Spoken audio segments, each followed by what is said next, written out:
ಪ್ರಕರಣದಲ್ಲಿ ಜಮೀರ್ ಅವ್ರನ್ನ ಪ್ರಾಸಿಕ್ಯೂಷನ್ ಕೊಡ್ಬೇಕು ಅಂತ ಲೋಕಾಯುಕ್ತರು ಗವರ್ನರ್ ನೋಡೋಣ. ಈಗ whatever it has to happen as per law. But ಹಿಂದೆ ಕೂಡ ನಾವು ಯಾವ ರೀತಿ ಇವೆಲ್ಲ ನಡೆದಿರೋದಂತ ನಾವು ನೋಡಿದ್ದೇವೆ. ಏನಿದ್ರು ಅವರು ಕೊಡ್ಲಿ, ನೋಡೋಣ, ವಿ ವಿಲ್ ಸಿ. ಯಾಕಂದ್ರೆ ಯಾರು ಕೂಡ ಕಾನೂನ್ಗಿಂತ ಮೇಲಲ್ಲ. ಈಗ ಅವರು ಪ್ರಾಸಿಕ್ಯೂಷನ್ ಕೇಳಿದ್ರೆ ಅದೇನೇನಿದೆ ಅಂತ ನೋಡೋಣ ಅಂತೆ. Why are we jumping to conclusions? Permanent residency certificate sir ಈಗ ಯಾರ ಸರ್ಕಾರಿ ಅಧಿಕಾರಿಗಳೇ ಕೊಡ್ತಾ ಇರೋದಲ್ಲ.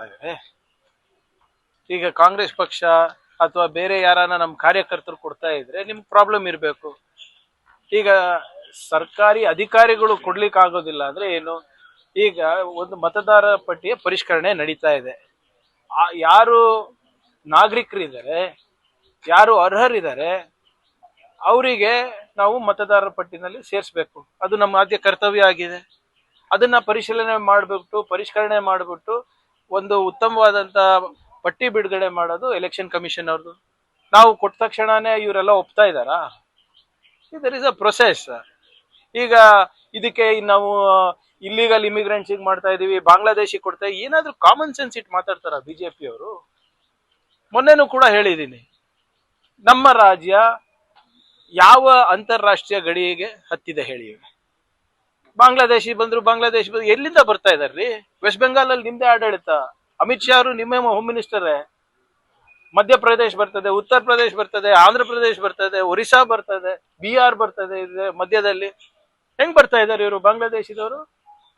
ಸುಮ್ನೆ ಏನೋ ಮಾತಾಡ್ಬೇಕು, ಸಮಾಜದಲ್ಲಿ ಆತಂಕ ಸೃಷ್ಟಿ ಮಾಡ್ಬೇಕು, ಅದು ಸರಿಯಲ್ಲ. ನಿಮ್ಮ ಪರ್ಮನೆಂಟ್ ರೆಸಿಡೆನ್ಸಿ ಸರ್ಟಿಫಿಕೇಟ್ ಕೊಡ್ತಾ ಇರೋದು ಸರ್ಕಾರಿ ಅಧಿಕಾರಿಗಳು. ನಿಮ್ಗೆ ಏನಾದ್ರೂ ತೊಂದರೆ ಇದ್ರೆ ಅದನ್ನ ಪ್ರೂವ್ ಮಾಡಿ. ಅದನ್ನ ಕೊಡೋ ಅಧಿಕಾರ ರಾಜ್ಯ ಸರ್ಕಾರಕ್ಕೆ ಇಲ್ಲ. ಅದನ್ನ ಕೊಡ್ಬೇಕಾಗಿರೋದು ಕೇಂದ್ರ ಗೃಹ ಇಲಾಖೆ. ಇವ್ರು ಯಾಕೆ ಕೊಡ್ತಿದ್ದಾರೆ ಅಂತ ಒಂದು. ಎರಡನೇದು ಸರ್, ನೋಡಿ, ಪರ್ಮನೆಂಟ್ ರೆಸಿಡೆನ್ಸಿ ಸರ್ಟಿಫಿಕೇಟ್ ರಾಜ್ಯ ಸರ್ಕಾರ ಅಂದ್ರೆ ನೀವು ಇಲ್ಲಿ ವಾಸ ಮಾಡ್ತಾ ಕೊಡ್ಬೇಕಲ್ಲ, ವಾಸ ಪ್ರಮಾಣ ಶಾಶ್ವತ. ಈಗ ಇಫ್ ಯು ಆರ್ ನಿಮ್ಮ ಲಾಜಿಕಲ್ ಡಿಸ್ಕ್ರಪೆನ್ಸೀಸ್ ನಲ್ಲಿ ಹೆಂಗ್ ತೆಗಿತಾ ಇದಾರೆ ಹೇಳಿ? ಆಮೇಲೆ ಎಲ್ಲಿ ಕೊಡಬಾರ್ದಂತ ಎಲ್ಲಿದೆ? ಈಗ ವೆಸ್ಟ್ ಬೆಂಗಾಲ್ ಅಲ್ಲಿ ನೋಡಿದ್ರಲ್ಲ, ಸುಮಾರು 1 ಕೋಟಿ ಜನರಿಗೆ, ನಾಗರಿಕರಿಗೆ ಏಕಾಏಕಿ ತೆಗೆದ್ಬಿಟ್ರು. ನೀವು ಪಾಸ್ಪೋರ್ಟು, ನಿಮ್ ಸಿಟಿಸನ್ಶಿಪ್ ಪ್ರೂವ್ ಮಾಡಲ್ಲ ಅಂತೀರಾ, ಆಧಾರ್ ಕಾರ್ಡು ಅಂತ ಇಲ್ಲ, ನಿಮ್ ರೆಸಿಡೆನ್ಸಿ ಸರ್ಟಿಫಿಕೇಟು ಇಲ್ಲ ಅಂತೀರಾ, ಬ್ಯಾಂಕ್ ಅಕೌಂಟ್ ಕೊಟ್ರೆ ಅದನ್ನೂ ಇಲ್ಲ ಅಂತೀರಾ.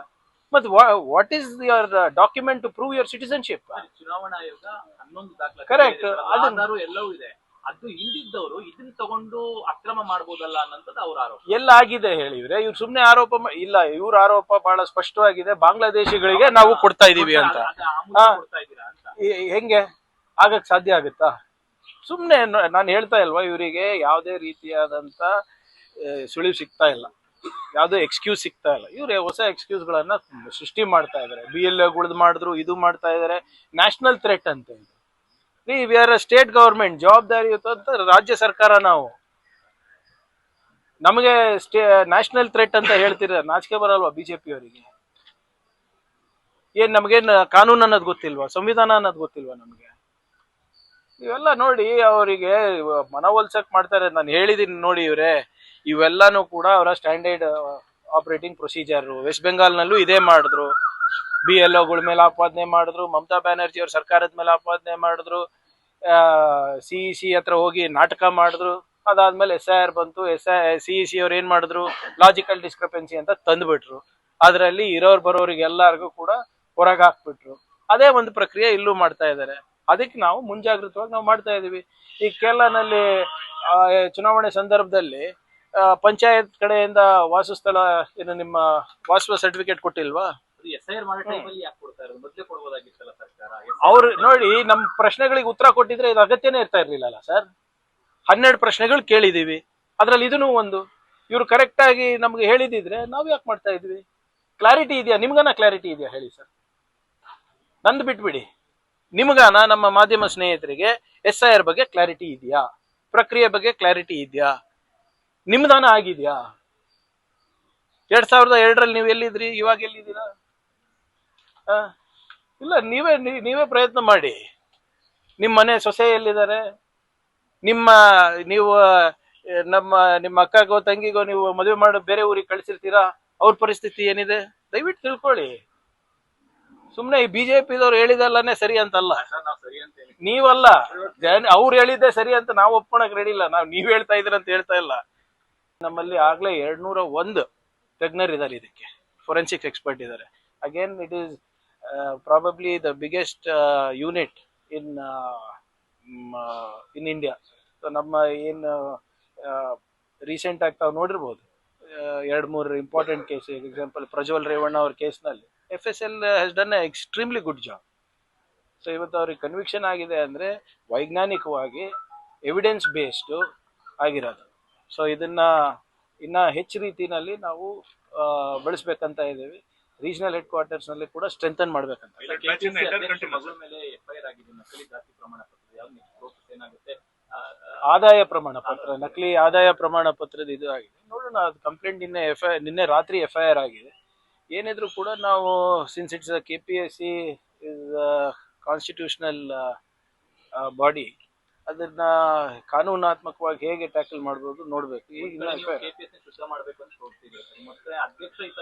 ಈಗ ಬೇಲಿನೇ ಹೊಲ ಇದ್ರೆ ಏನ್ ಮಾಡಕ್ಕಾಗುತ್ತೆ? ನಮ್ ಕೈನಲ್ಲಿ ಇದೆಯಾ?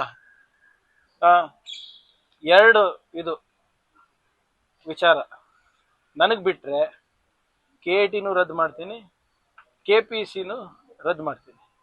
ಕಾನ್ಸ್ಟಿಟ್ಯೂಷನಲ್ಲಿನೇ ಮಾಡ್ಬೇಕಾಗ್ತದೆ, ಅದಕ್ಕೆ ಹೊಸ ಕಾನೂನು ತರಬೇಕಾಗ್ತದೆ, ಆಕ್ಟ್ ತರಬೇಕಾಗ್ತದೆ. ಸ್ವಲ್ಪ ಜನ ಹೇಳ್ತಾರೆ ಅದ ಮಾಡಕ್ಕಾಗಲ್ಲ, ಕಾನ್ಸ್ಟಿಟ್ಯೂಷನಲ್ ಇದು ಏನು ಕಾನೂನಾತ್ಮಕವಾಗಿ ತಗೋಬೇಕು ಅದು ಇದು ಅಂತ. ಕಾನೂನು ಮಾಡೋರು ಯಾರು ಇವ್ರೆ? ನಾವೇ ತಾನೇ. ಶಾಸನವನ್ನ ರಚನೆ ಮಾಡೋರು ಯಾರು? ಶಾಸಕರು. ಎಲ್ಲರೂ ಸೇರಿ ಒಂದು ತೀರ್ಮಾನ ತಗೊಂಡ್ರೆ ಕೇಂದ್ರದವ್ರು ಇರ್ಬೋದು, ನಾವಿರ್ಬೋದು, ತಗೋಬೇಕು. ನೀವು ಹೇಳ್ದಂಗೆ ಶುದ್ಧೀಕರಣ ಮಾಡ್ಬೇಕಾಗ್ತದೆ. ಯುವಕರ ಭವಿಷ್ಯದ ಚೆಲ್ಲಾಟ ಸರಿಯಲ್ಲ. ನೀವೇ ನೋಡ್ತಾ ಇದ್ದೀರಾ, ಮೊನ್ನೆ ಹುಬ್ಳಿ ಧಾರವಾಡನಲ್ಲಿ ಎಷ್ಟು ದೊಡ್ಡ ಪ್ರಮಾಣದಲ್ಲಿ ಯುವಕರು ಸೇರಿದ್ರು. ಅವ್ರಿಗೆ ಯಾವ ಲೀಡರ್ ಇರಲಿಲ್ಲ, ಯಾರು ನಾಯಕರಿರ್ಲಿಲ್ಲ. ಸ್ವಪ್ರೇರಣೆಯಿಂದ ಜನ ಬೀದಿಗೆ ಬಿದ್ದಿದ್ದಾರೆ. ಮೊನ್ನೆ ನಿಮ್ಮ ನೀಟ್ ಎಕ್ಸಾಮ್ ನೋಡಿ, ನಿಮ್ಮ CBSE ಎಕ್ಸಾಮ್ ನೋಡಿ, ಇವೆಲ್ಲ ನಾವು ನಿರ್ಲಕ್ಷ್ಯ ಮಾಡಕ್ಕಾಗುತ್ತಾ? ಈ ಕೇಸಲ್ಲಿ ಕ್ರಮ ಆಗುತ್ತೆ ಅನ್ನೋ ವಿಶ್ವಾಸ ಇಡ್ಬೋದಾ ಸರ್? ನೋಡಿ, ಈಗ ಕೇಸ್ ಇನ್ನ ನಿನ್ನೆ FIR ಆಗಿರೋದು. ಅದು ಏನ್ ಜೆನ್ಯೂನಿಟಿ ಇದೆ ಚೆಕ್ ಮಾಡ್ಬಿಟ್ಟೆ ಹೇಳ್ಬೇಕಾಗ್ತದೆ. I cannot comment without checking the documents. But ಏನಿದ್ರು ಕೂಡ ವಿ ವಿಲ್ ಈ ವಿಚಾರದಲ್ಲಿ ನಮ್ಮ ಯುವಕರ ಭವಿಷ್ಯದ ವಿಚಾರ ಬಂದಾಗ ಮಾನ್ಯ ಮುಖ್ಯಮಂತ್ರಿಗಳು ಬಹಳ ಸ್ಪಷ್ಟವಾಗಿ ಹೇಳಿದ್ದಾರೆ, ರೆಕ್ರೂಟ್ಮೆಂಟ್ ಆಗಬೇಕು, ನಿಲ್ಬಾರ್ದು, ಮತ್ತು ಇಂಥದಕ್ಕೆ ಯಾವುದೇ ಅವಕಾಶ ಕೊಡೋದಿಲ್ಲ. ಈಗ ಹಿಂದೆ ನಾವು ಒಂದು ಕಾಯ್ದೆ ಕೂಡ ತಂದಿದ್ದೀವಿ ಭ್ರಷ್ಟಾಚಾರ ನಿಯಂತ್ರಣ ಮಾಡಲಿಕ್ಕೆ ಗೌರ್ಮೆಂಟ್ ರೆಕ್ರೂಟ್ಮೆಂಟ್ನಲ್ಲಿ. ಅದಕ್ಕೆ ರೂಲ್ಸ್ ಫ್ರೇಮ್ ಆಗಿರಲಿಲ್ಲ. ಅದನ್ನು ಕೂಡ ಇವಾಗ ಈ 1 ವಾರ 10 ದಿನದಲ್ಲಿ ನಾನೇ ಮಾಡ್ತೀನಿ. Thank you sir.